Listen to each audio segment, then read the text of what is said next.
Dans l'étude de ce mystère de la mort et de la vie, nous devons faire place à quelques considérations, disons, d'ordre un peu scientifique,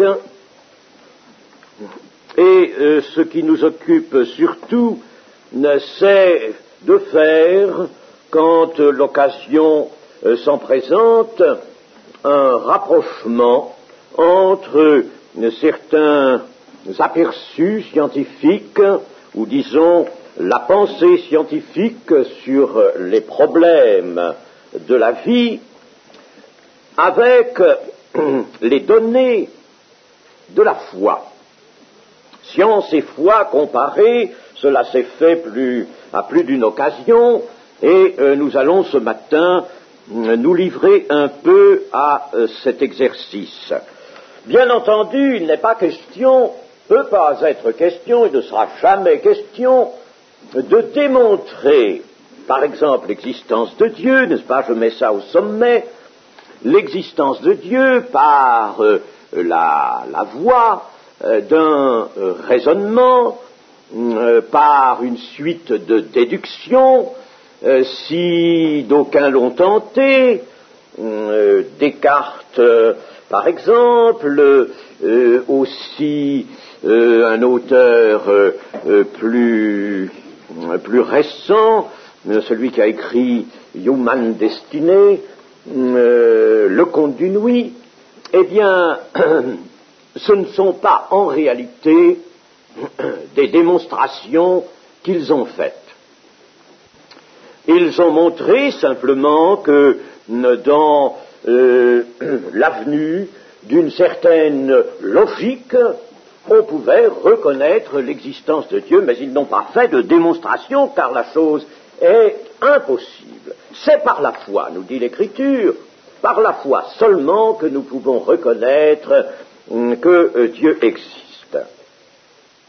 Mais les données de la science, si elles sont expurgées de tout ce qui introduit le préjugé matérialiste, eh bien, ces données de la science peuvent cependant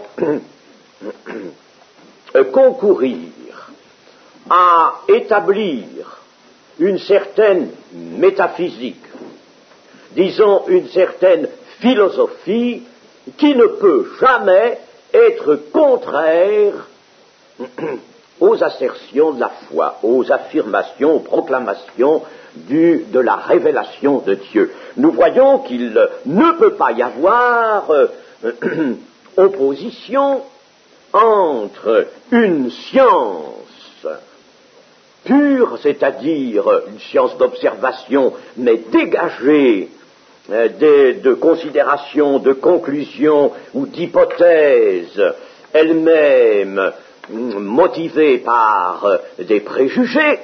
Si la science donc s'en tient seulement à l'observation, eh bien, elle ne peut jamais être en contradiction avec la foi. Nous allons voir ce matin que la science ne peut pas démontrer, pas plus qu'elle ne peut démontrer l'existence de Dieu, elle ne peut pas démontrer davantage l'existence de l'âme humaine telle qu'elle apparaît dans la révélation de Dieu. Cependant, la science va au-devant de cette notion de l'âme humaine telle qu'elle résulte de la foi, elle va au-devant. Il y a dans la science moderne actuellement une direction qui depuis déjà quelques dizaines d'années, plusieurs dizaines d'années, s'est manifestée une direction vers précisément l'existence d'une entité immatérielle dans l'homme, et c'est ce que surtout nous allons voir ce matin. Lisons d'abord quelques déclarations du Seigneur Jésus. Le Seigneur Jésus a tenu à nous présenter l'homme sous un aspect de plus grande simplicité. Le Seigneur Jésus n'a pas parlé de la constitution trialistique de l'homme, esprit, âme et corps, trois étages, trois éléments intimement imbriqués les uns dans les autres, mais il nous a présenté l'homme comme un corps et une âme. Nous lisons par exemple dans Matthieu 16, 26. Et que servirait-il à un homme de gagner tout le monde s'il perdait son âme? Ou que donnerait un homme en échange de son âme? Nous voyons dans ce simple verset que le Seigneur Jésus montre l'homme comme une superposition de l'âme et du corps. Que donnerait un homme en échange de son âme? Que servirait-il à un homme de gagner tout le monde s'il perdait son âme? Ailleurs, le Seigneur Jésus a dit qu'il ne fallait pas craindre ceux qui tuent le corps et qui ne peuvent pas tuer l'âme. Le corps, le Seigneur Jésus nous laisse entendre que ça n'est rien. Ça n'est rien. L'essentiel, c'est de conserver l'âme dans la vie véritable. Nous pouvons aussi lire dans Luc 12, puis il leur dit, gardez-vous avec soin de toute avarice, car la vie d'un homme ne dépend pas de ses biens, fût-il dans l'abondance. Et il leur dit cette parabole. Les terres d'un homme riche avaient beaucoup rapporté. Et il raisonnait en lui-même, disant, que ferai-je? Car je n'ai pas de place pour serrer ma récolte. Voici, dit-il, ce que je ferai, j'abattrai mes greniers, j'en bâtirai de plus grands, j'y amasserai toute ma récolte et tous mes biens, et je dirai à mon âme, tu as beaucoup de biens en réserve pour plusieurs années, repose-toi, mange, bois et te réjouis. Mais Dieu lui dit, insensé, cette nuit même ton âme te sera redemandée, et ce que tu as préparé, pour qui cela sera-t-il? Il en est ainsi de celui qui amasse des trésors pour lui-même et qui n'est pas riche pour Dieu. Vous voyez là aussi, n'est-ce pas, que l'âme peut être redemandée par Dieu, est redemandée par Dieu à tout homme à un certain moment de son existence sur la terre, et que les soins à accorder doivent l'être essentiellement à cette âme qui est l'individualité humaine, l'individualité, disons, de la personne. Voyons en Luc 16, en effet, Luc 16, verset 22. Je ne vais pas lire la parabole du mauvais riche et du pauvre Lazare dans son entier, vous la connaissez, mais simplement le verset 22. Le pauvre c'était Lazare, n'est-ce pas? Il s'appelait Lazare. Le pauvre mourut, et il fut porté par les anges dans le sein d'Abraham. Le riche mourut aussi, et il fut enseveli. Remarquez la différence. Le pauvre mourut. Qu'est-ce qu'on a constaté sur la terre? Que son corps était inanimé. Il mourut. Et le Seigneur s'exprime de la manière suivante, et il fut porté par les anges. Qui donc? Lazare? Il est mort. Ah, il fut porté par les anges. Alors, ce n'est pas son corps, c'est simplement son corps qui est mort, mais lui, il est porté par les anges. Donc, son individualité n'était pas attachée à son corps, et son individualité, la voici que les anges, le ciel, en prend livraison, si l'on peut dire, n'est-ce pas, et l'emporte vers un séjour nouveau, un séjour qui n'est pas celui de la terre. Nous voyons, n'est-ce pas, là, l'enseignement clair, que le Seigneur Jésus a voulu garder dans toute simplicité pour qu'il soit clair, accessible à tous. Eh bien, nous allons voir maintenant un petit peu ce que nous dit la science moderne. La science peut-elle opposer un démenti au fait que l'homme n'est pas seulement un corps matériel, mais qu'il y a en lui une âme qui se détache du corps et qui est, comme nous l'avons lu, redemandée par Dieu. Une âme qui est redemandée par Dieu. Eh bien, voyons,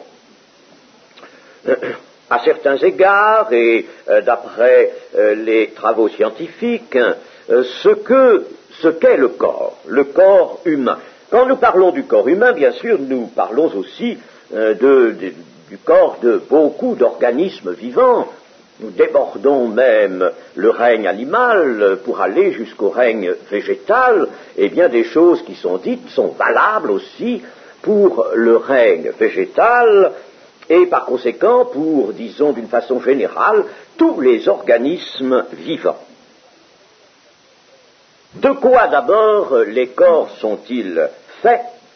Ils sont faits de ce qu'on appelait autrefois surtout en chimie, des corps simples, c'est-à-dire dans les corps simples, des corps qui ne se décomposent pas en d'autres corps, des corps, c'est-à-dire des métalloïdes et des métaux. Il y a dans les corps simples deux classes, vous avez peut-être appris ça quand même à l'école, enfin peu importe si vous ne l'aviez pas appris, il y a dans les corps simples, les corps qui ne se décomposent pas, comme les métaux, le fer, le cuivre, n'est-ce pas? Eh bien, il y a deux classes de corps simples, les métalloïdes et les métaux. Ben, je ne veux pas entreprendre un cours de chimie maintenant. Hein. Disons que la gamme des corps simples qui entrent dans la composition des corps vivants, et par conséquent des vôtres et du mien, cette gamme comprend 28 corps simples, dont 13 métalloïdes et par conséquent 15 métaux. 15 métaux. Les métalloïdes, les voici. Il y a le carbone, auquel il faut accorder évidemment la première place. Vous êtes surtout fait de charbon, du carbone, l'hydrogène, l'oxygène, l'azote, le soufre, le phosphore, le chlore, le fluor, le brome, l'iode, l'arsenic, le silicium et le bore. Puis les métaux, alors nous donnons la première place au calcium, puis le sodium, le potassium, le magnésium, le fer, le zinc, le cuivre, le nickel, le cobalt, le manganèse, l'aluminium, le plomb, le titane, l'étain et le molybdène. Voilà les corps simples dont nous sommes constitués. Ce sont, disons, les atomes constitutifs des corps vivants. Les atomes, les voilà. Si, par exemple, nous décomposons un corps vivant, si nous le minéralisons, en général, on ne minéralise pas des corps vivants importants comme celui de l'homme, mais on peut en minéraliser des fragments, des parties, on peut minéraliser aussi certains corps alors moins volumineux que le corps humain, en laboratoire, et je l'ai fait. Eh bien, alors que retrouve-t-on?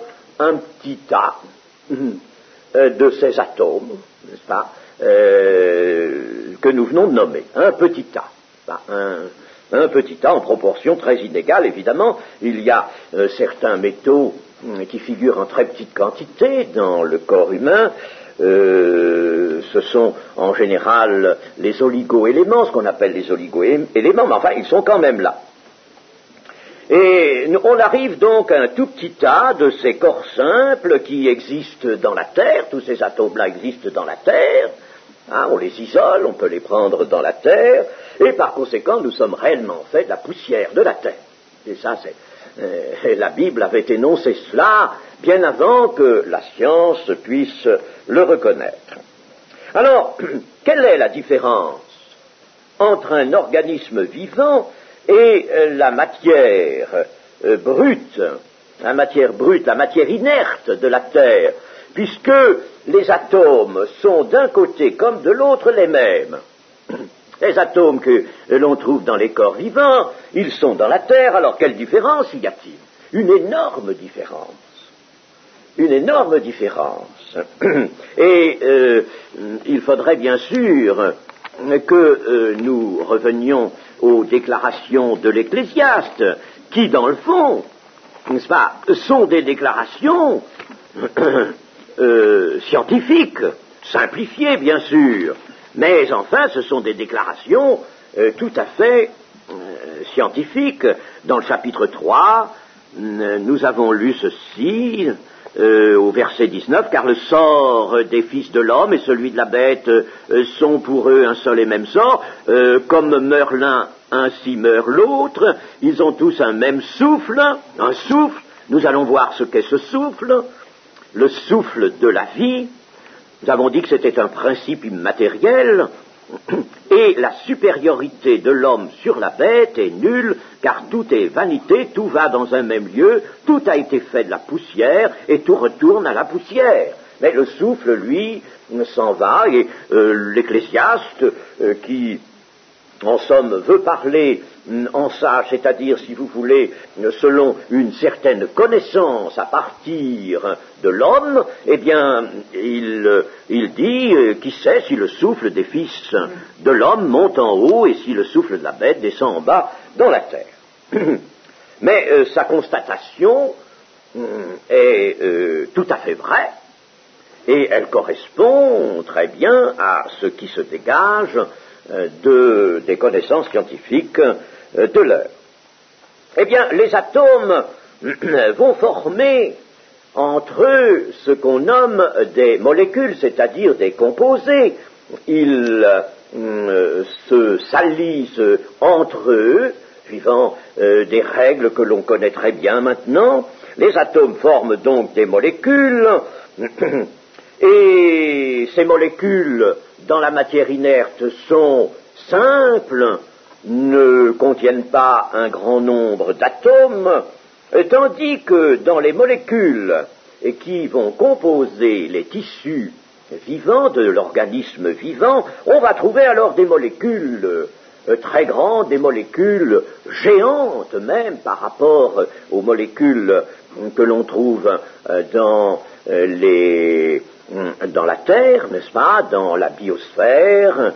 Eh bien, on va trouver des molécules géantes que l'on appelle des macromolécules, c'est-à-dire des grosses molécules. On ne croyait pas que, parce qu'elles sont grosses, on va les voir facilement. Hein. Il faut le microscope électronique pour les voir. Mais enfin, avec le microscope électronique, hein, on va jusque-là. Et ces macromolécules, ces molécules géantes qui contiennent beaucoup d'atomes disposés suivant certains schémas dans l'espace, d'ailleurs, c'est la stéréochimie qui nous montre cela, eh bien, ces macromolécules sont elles-mêmes constituées par des molécules plus réduites, plus petites, et comme molécules géantes, citons notamment les protéines qui sont, elles, composées de molécules plus petites que sont les acides aminés. Alors, les atomes vont se former en acides aminés, et les acides aminés vont, par un processus de synthèse, devenir ces molécules géantes qu'on appelle les protéines. Et les protéines charpentent essentiellement nos corps. Les protéines sont le matériau essentiel de nos corps. Et ces molécules elles-mêmes ne restent pas comme cela dans le corps toutes jointes les unes aux autres, non, ces molécules forment à leur tour des compositions, pourrait-on dire, elles composent des cellules, ce qu'on appelle des cellules. on représente généralement avec une petite membrane, une enveloppe, un cytoplasme, une espèce de liquide un peu pâteux, et puis un noyau. Toutes les cellules n'ont pas de noyau, mais enfin, en général, elles en ont un. Et la cellule vivante, c'est tout un monde déjà. Nous sommes arrivés là déjà à une complexité énorme, dans une seule petite cellule qu'il faut regarder avec un bon microscope. Eh bien là, c'est tout un monde. Déjà, nous voyons là, n'est-ce pas, se présenter vraiment la puissance de la vie, et par conséquent la puissance de Dieu, puisque nous l'avons dit, n'est-ce pas, dans nos études précédentes, la puissance de la vie, c'est bien la puissance de Dieu, la vie vient de Dieu, c'est Dieu qui en est la source, et il y a là déjà donc, ayant la matière pour siège, il y a dans la cellule, là, véritablement, une manifestation, disons, déconcertante et qui déconcerte les savants. Les savants sont souvent en admiration, en grande admiration devant la complexité des mécanismes, non seulement de la structure, mais des mécanismes de la cellule. Et quantité de savants ont fait des études et vouent toute une carrière à l'étude de la cellule. C'est tout un monde. On a dit que c'était une cité industrielle, la cellule, et qui travaille à sa propre synthèse, c'est-à-dire à sa propre constitution, n'est-ce pas?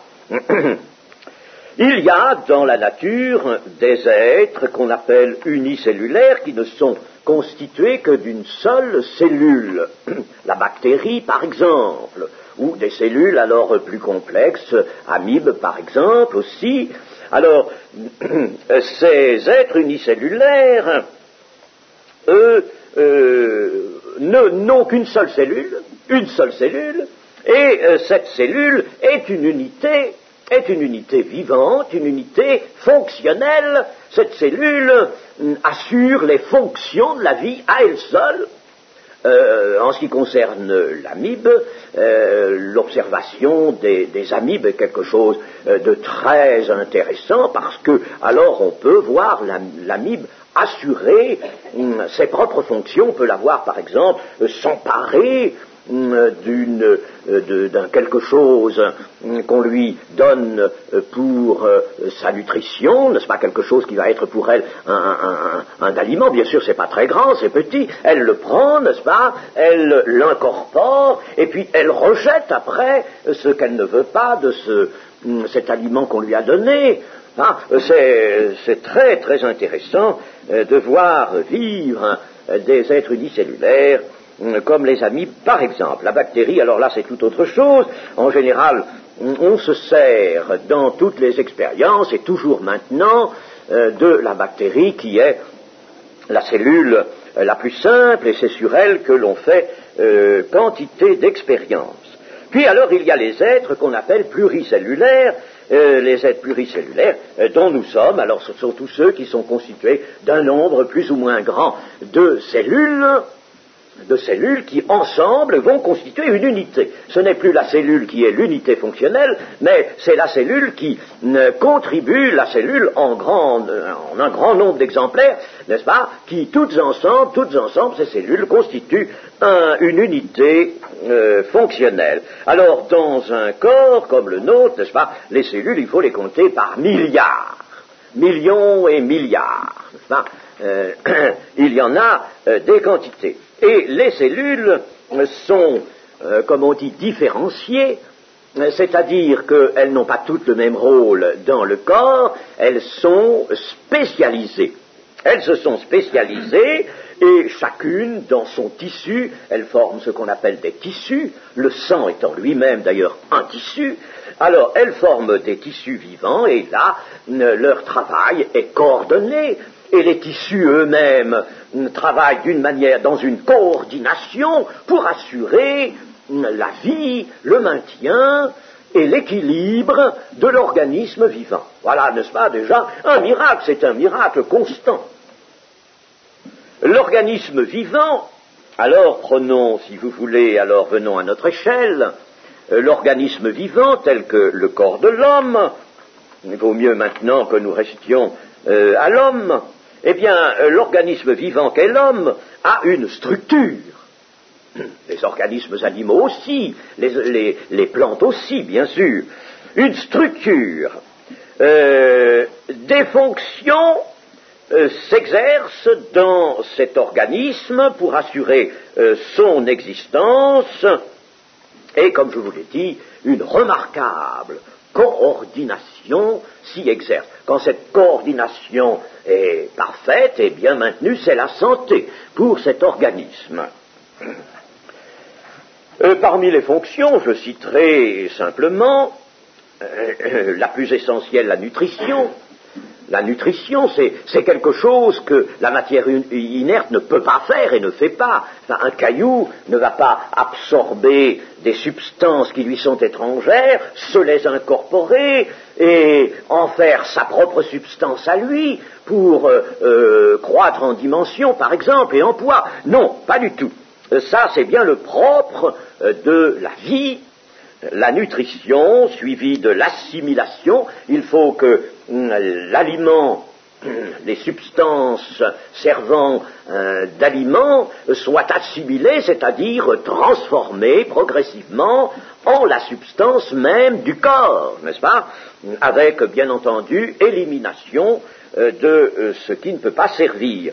Alors, les fonctions sont donc la nutrition et l'assimilation, puis l'autorégulation, je cite aussi cela, c'est une fonction absolument remarquable, magnifique. L'organisme vivant est placé sous l'action d'un pouvoir d'autorégulation qui ne lui appartient pas. Qui ne lui appartient pas.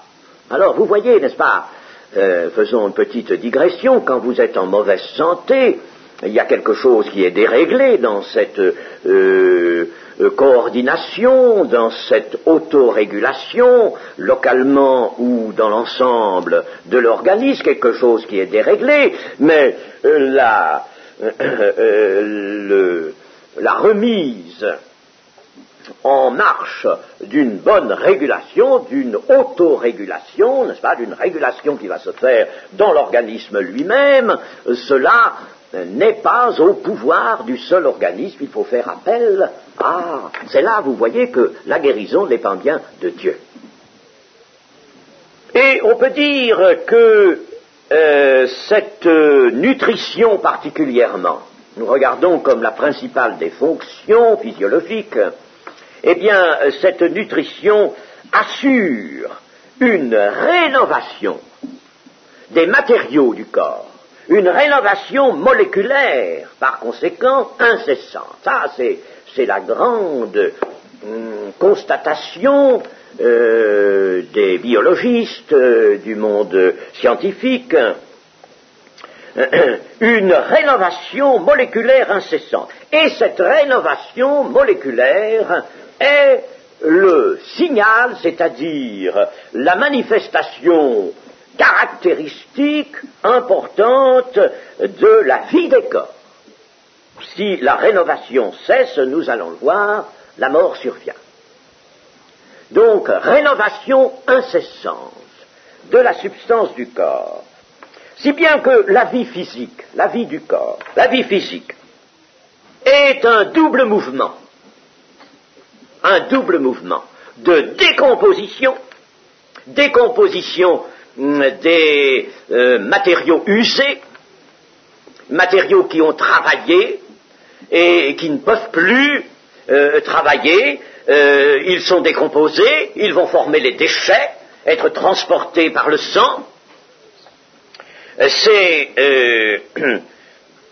donc double mouvement de décomposition et de recomposition, et tout cela est général dans l'organisme et continuel.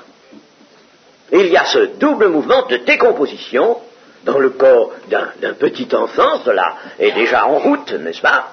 Et pas parce que le corps a pris de l'âge, a vieilli, que cette décomposition a lieu, pas du tout. Elle est, n'est-ce pas, elle appartient au phénomène de la vie des corps, la vie physique. Décomposition et recomposition. Cuvier avait un mot, un terme qui était excellent. Vous savez que Cuvier était un croyant. C'est toujours intéressant de s'informer de ce que peut dire un scientifique qui a la foi. Il disait ceci: l'être vivant est un tourbillon à direction constante, dans lequel la matière est moins essentielle que la forme. Cuvier, ça fait plus de 100 ans déjà, et c'est remarquable que cet homme, compte tenu de l'état où était la science à son époque, c'est remarquable qu'il ait dit cela, parce que la science n'a fait que confirmer et, disons, expérimenter cela, alors que Cuvier ne pouvait pas l'avoir expérimenté comme on va le faire maintenant, au moyen d'éléments traceurs. Hein. Alors, c'est quelque chose d'un peu extraordinaire, cette déclaration de Cuvier, qui est tout à fait exacte, et l'on peut se dire que, vous voyez, un scientifique de foi a certainement plus de lumière qu'un autre, il n'y a pas de doute. Hein? Un autre scientifique, auteur, Flourens, disait aussi ceci, ce sont là des déclarations que nous avons sélectionnées, évidemment.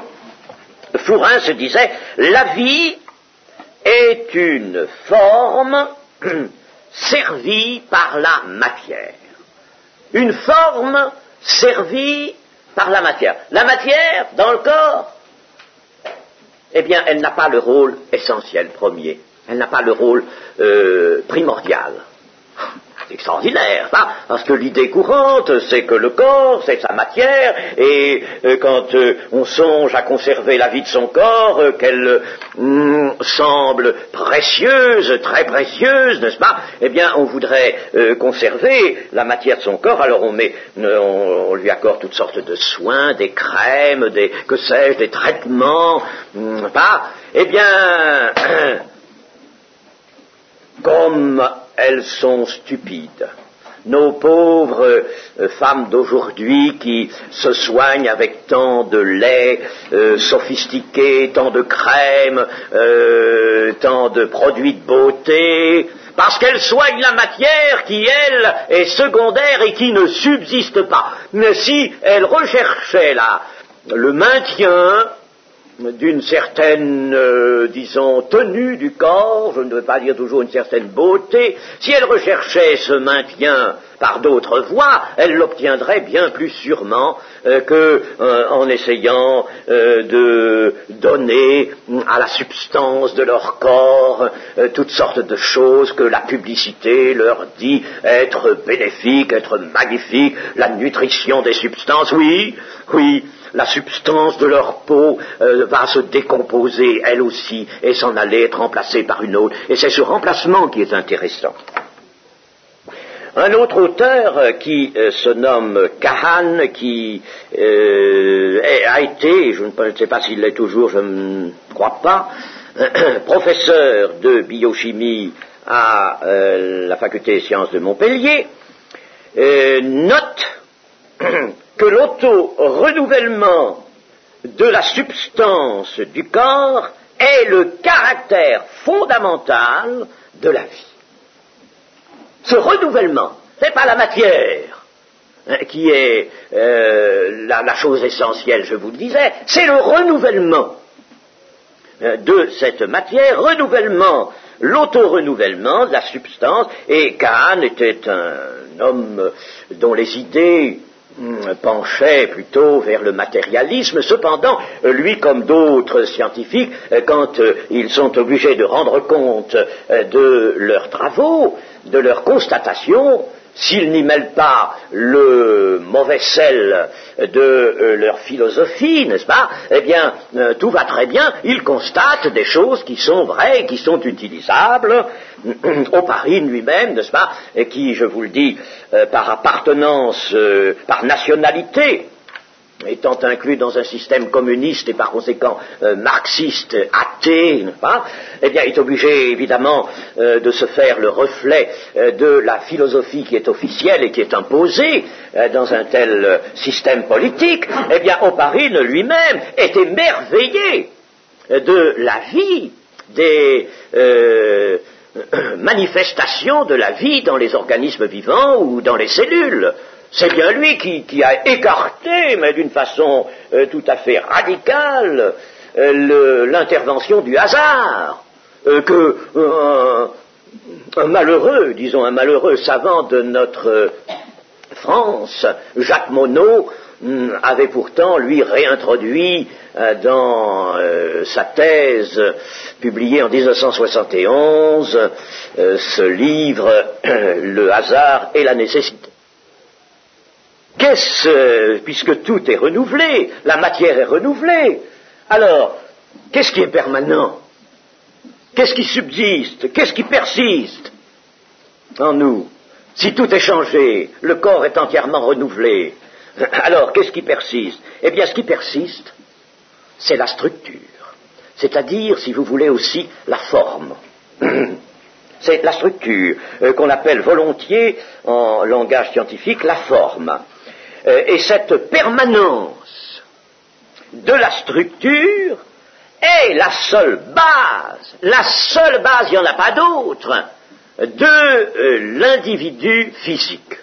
Notre individu physique, nous avons vu que notre individualité n'est pas attachée au corps. Mais malgré tout, pour l'instant, notre corps, c'est bien nous, n'est-ce pas? Eh bien, ce corps physique qui est le nôtre, sa base n'est pas la matière, qui elle est changeante, constamment changeante, mais c'est quelque chose qui est permanent.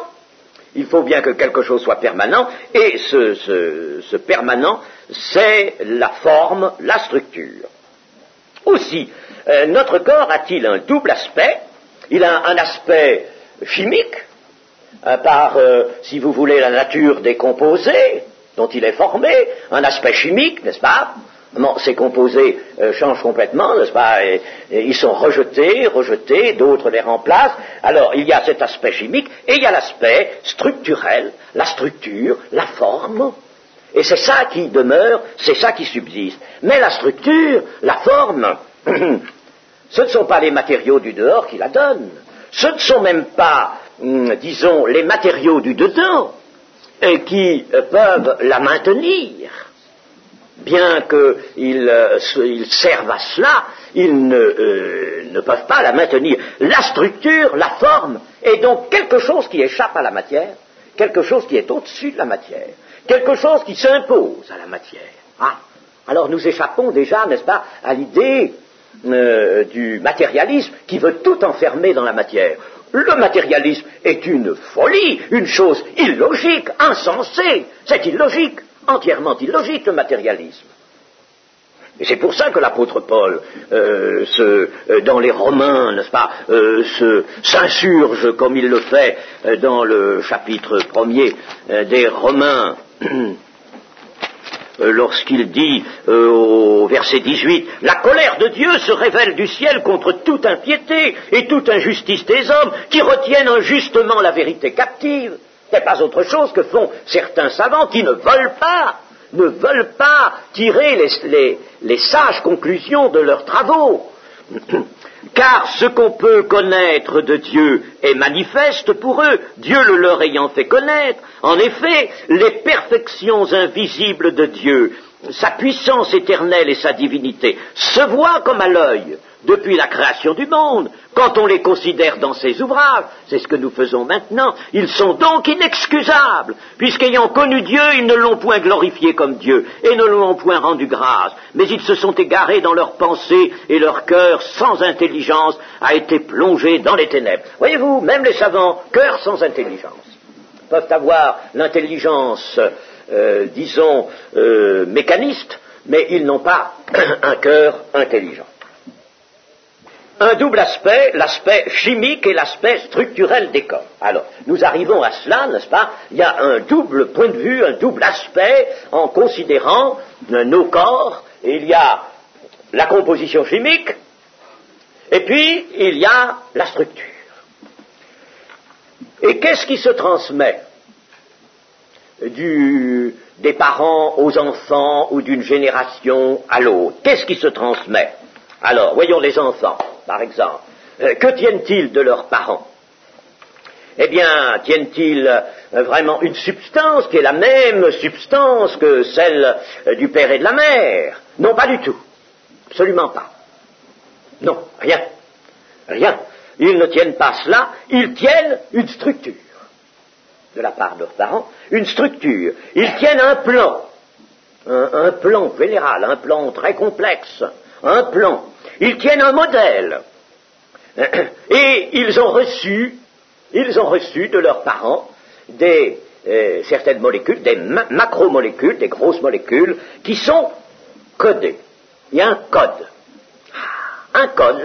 La matière sert, si vous voulez, de tableau noir pour écrire certaines choses, écrire un code, écrire les formules, les directions d'une structure, pour que l'élaboration qui va se faire dans le corps retrouve la structure et maintienne la structure imposée. Ah, imposée par qui? Imposée. Oui, imposé, une structure, une forme imposée, et alors le code génétique qui est inscrit dans certaines dispositions des macromolécules, ce code va travailler à maintenir la structure. L'élaboration va se faire sous une direction. Et alors, ce code, nous disons que le code, c'est-à-dire le plan, les directions, de véritables formules mystérieuses. Mystérieux, c'est un grand mystère que nous touchons là. Alors, ce code, n'est-ce pas, généralement, on l'appelle, dans le langage scientifique, d'un mot très simple, on l'appelle une information. Il y a dans les cellules, une information. Une information. Le code, c'est une information portée par le noyau des cellules. Cette information, qui est portée par les molécules, certaines molécules du noyau des cellules, eh bien, elle est portée elle-même. Ça, c'est inimaginable, parce que les cellules du noyau se renouvelle comme le reste.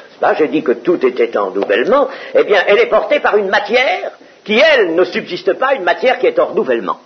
Si on disait, n'est-ce pas, attention, la matière même qui porte l'information, qui porte le code, qui porte en somme les directions, le plan à suivre pour que le corps maintienne sa structure et sa forme, alors cette matière-là, on va la laisser là, elle ne va pas changer, elle va rester. Mais pas du tout, elle change aussi. Elle se renouvelle, elle aussi. Si bien que le code est porté par une matière qui n'est jamais la même, qui change. Et le code, lui, il reste toujours le même. Impérativement le même. L'information, en vue du maintien de la forme, du maintien de la structure, elle est restée là. C'est un miracle, c'est quelque chose, n'est-ce pas, qui défie la raison. Alors, cette information portée par une matière en renouvellement constant, qu'est-ce que c'est? C'est un message, appelons-la un message, connaissons mieux ce mot. Et ce message, eh bien, dans ce message, il y a quoi? Eh bien, il y a une volonté. Il y a une volonté, mes amis, dans une information qui est impérative et qui dit, il faut que, attention, toutes les cellules travaillent de telle et telle manière que la structure dont le plan est établi une fois pour toutes se maintienne, la forme se maintienne, eh bien, il y a une volonté.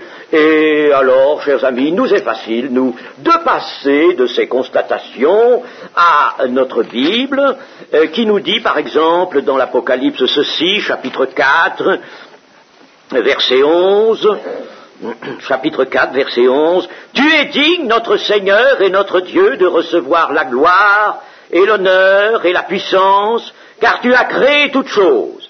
Et c'est par ta volonté qu'elles existent et qu'elles ont été créées. C'est par ta volonté qu'elles existent. Qu'est-ce que ça veut dire existent? Qu'elles sont maintenues en existence. Et ça, n'est-ce pas, ce n'est pas seulement là. Je peux vous le lire aussi dans l'Épître aux Hébreux, chapitre 1, verset 2, Dieu, dans ces derniers temps, nous a parlé par le Fils qu'il a établi héritier de toutes choses, par lequel il a aussi créé le monde, et qui étant le reflet de sa gloire et l'empreinte de sa personne, et soutenant toutes choses par sa parole puissante, a fait la purification des péchés. Nous pouvons également le voir dans un autre passage, soutenant toutes choses sont soutenues par sa parole, c'est-à-dire par une volonté divine. Colossiens, chapitre 1 et verset 17, il est question là du Seigneur Jésus, n'est-ce pas? Je lis simplement ce verset. Il est avant toute chose et toute chose subsiste en lui. Subsiste en lui, donc par sa parole, la parole est la volonté de Dieu, exprime la volonté de Dieu. Il y a une volonté, toute chose continue d'exister par la volonté de Dieu.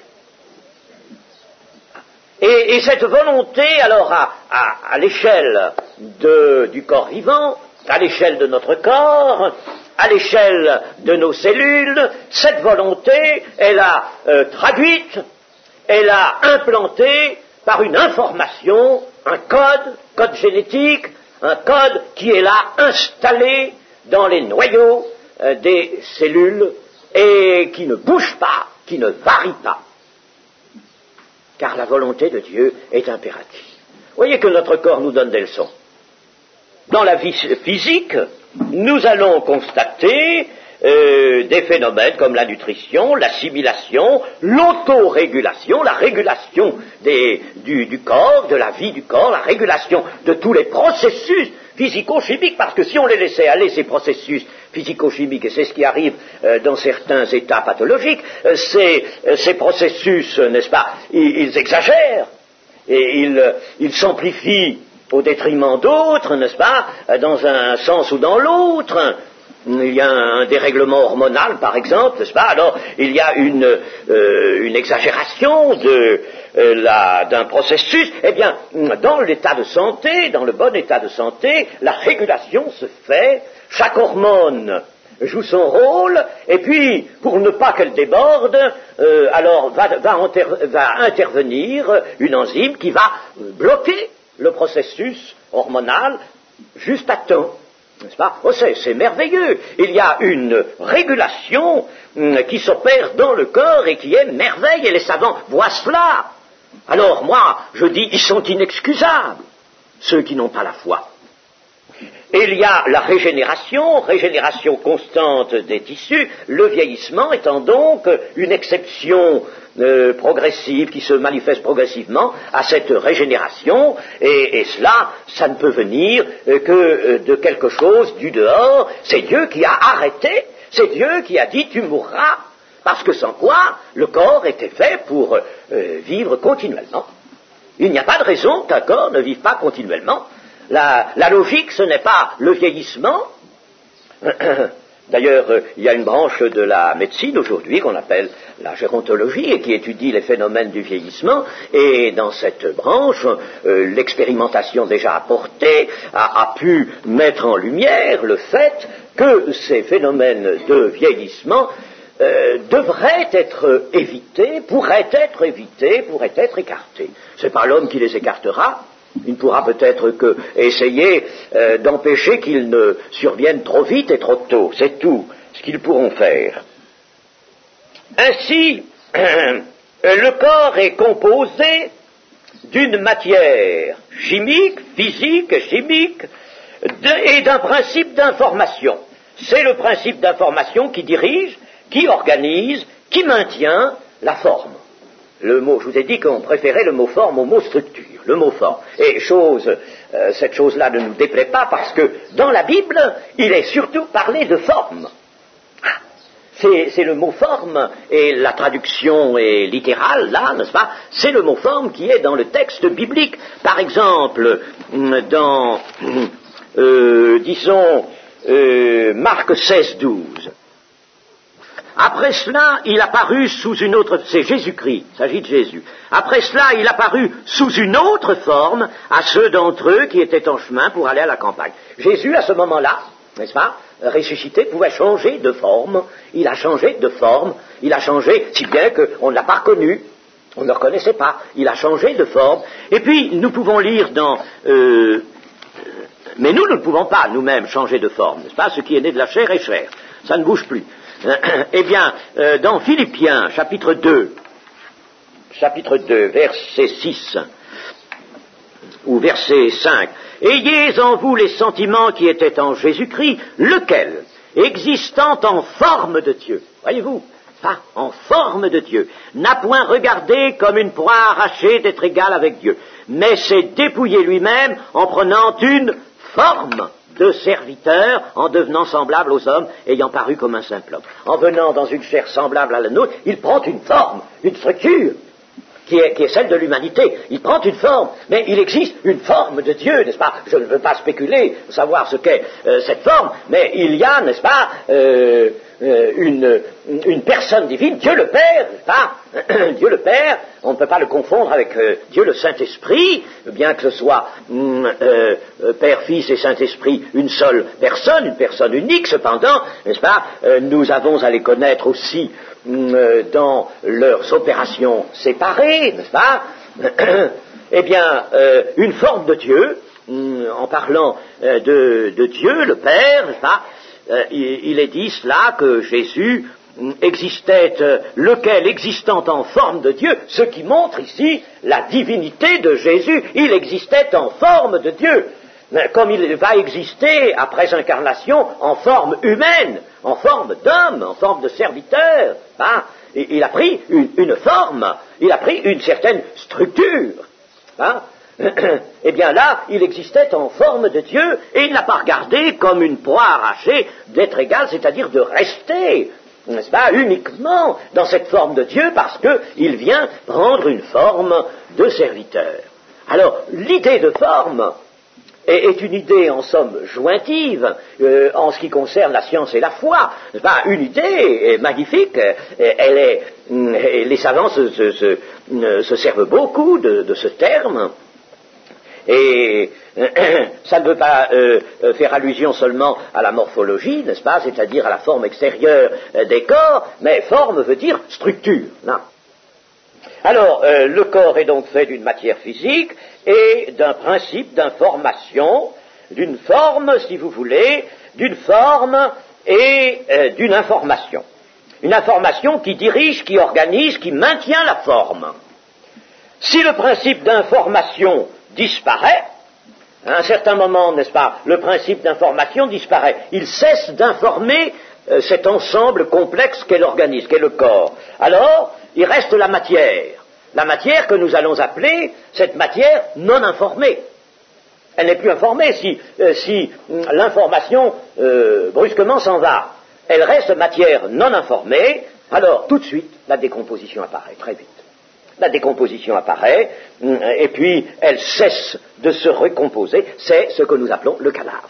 Le cadavre, c'est une matière qui n'est plus informée. L'information est partie. Alors l'information était donc attachée à quelque chose qui n'était pas la matière, était donc dépendante, disons, quelque chose qui n'était pas la matière, elle était dépendante de ce que nous appelons l'âme. L'âme s'en va avec son information.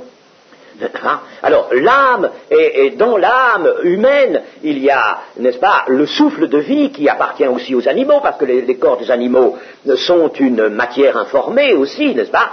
Eh bien, cette information est le souffle de vie dont nous parle la Genèse, ce principe immatériel qui donne la vie, mais en plus dans l'homme, n'est-ce pas, il y a bien plus, l'âme est bien plus que le souffle, mais le souffle lui-même s'en va.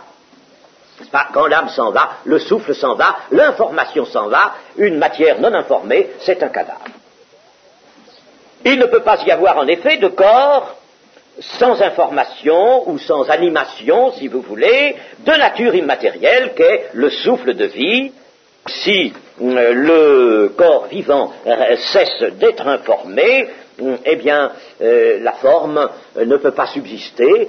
Alors là, la structure va se défaire entièrement, la décomposition survient, il n'y a plus de régénération, d'autorégulation, il n'y a plus rien du tout, l'information est partie. Donc vous voyez que nous résumons et nous terminons en disant, n'est-ce pas, que une vue portée sur ce qui résulte des travaux de la biologie moderne nous montre bien que la matière assure le rôle second, le rôle assujetti, un rôle d'assujetti.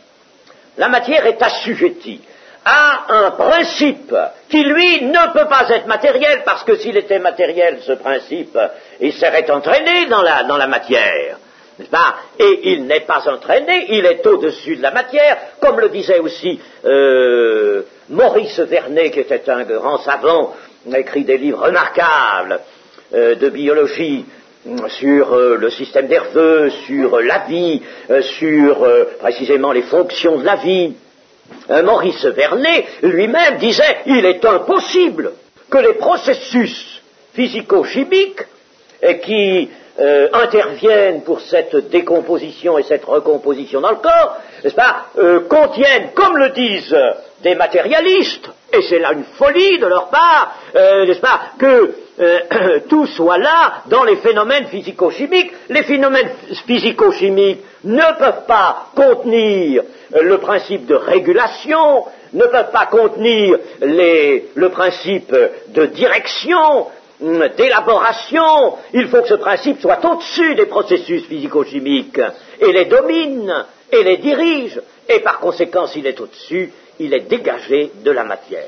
Il y a donc dans les corps, n'est-ce pas, la science ne peut pas le nier. Si elle le nie, c'est de sa part un arbitraire, c'est de sa part la manifestation d'un esprit non scientifique. Elle ne peut pas nier l'existence d'un principe immatériel qui s'appelle souffle de vie dans l'Écriture et qui, n'est-ce pas, se trouve joint à ce que, d'une façon globale, nous appelons l'âme humaine. Des demi ou des faux savants n'ont pas du tout les connaissances nécessaires et l'indépendance d'esprit nécessaire pour parler de ces choses. La Bible n'est et ne sera jamais contredite par la science. Que Dieu soit béni. Amen.